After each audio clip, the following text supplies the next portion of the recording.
Hello, Zach here, and welcome to 90 Church. Hey, if you haven't had the opportunity yet, go ahead and hit subscribe on YouTube and follow us on Facebook so that you'll be notified whenever we put a new video out.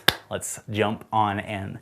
So where we left off, Jesus is in the middle of a festival feast, the Passover, and he is talking to his disciples, but he's saying some kind of disturbing and strange things, and they're not quite sure what's going on.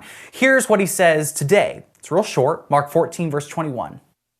For the Son of Man must die, as the scriptures declared long ago. As the scriptures declared long ago. What is he talking about? Well, today I want to tell you a story, and I want to tell the whole story. So we're going to go a little bit past 90 seconds. It won't be that long, I promise. So stick around for the whole thing. We're going to read this story. This story comes from the book of Isaiah. So sit back and listen.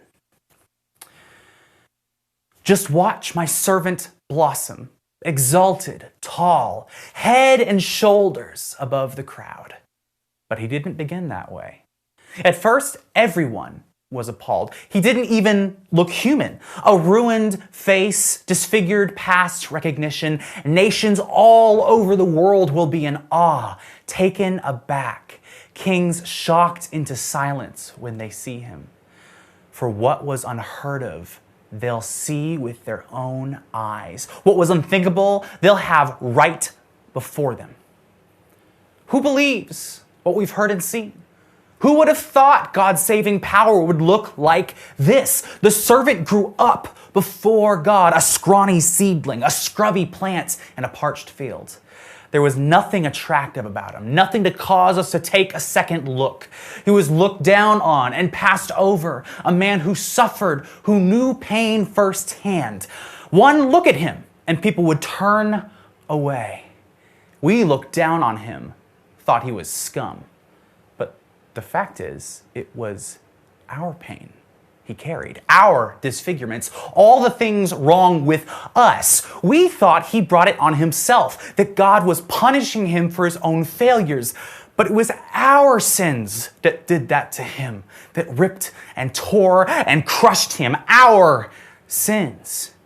He took the punishment, and that made us whole. Through his bruises, we get healed.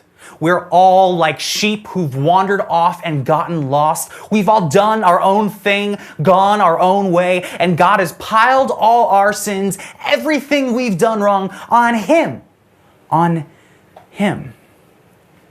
He was beaten, he was tortured, but he didn't say a word. Like a lamb taken to be slaughtered, and like a sheep being sheared, he took it all in silence.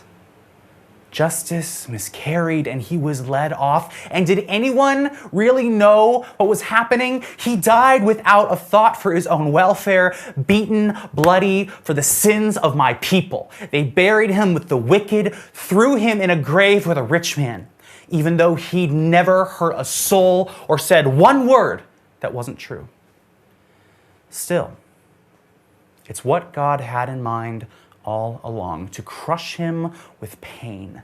The plan was that he give himself as an offering for sin so that he'd see life come from it. Life, and more life. And God's plan will deeply prosper through him. Out of that terrible travail of soul, he'll see that it's worth it and be glad he did it. Through what he experienced, my righteous one, my servant, will make many righteous ones, as he himself carries the burden of their sins. Therefore, I'll reward him extravagantly, the best of everything, the highest honors, because he looked death in the face and didn't flinch, because he embraced the company of the lowest. He took on his own shoulders the sin of the many. He took up the cause of all the black sheep. This is the story of the suffering servant, and this is the story that Jesus had in his head when he said these words. And this is the story that is about to unfold before everybody's eyes. See you next time.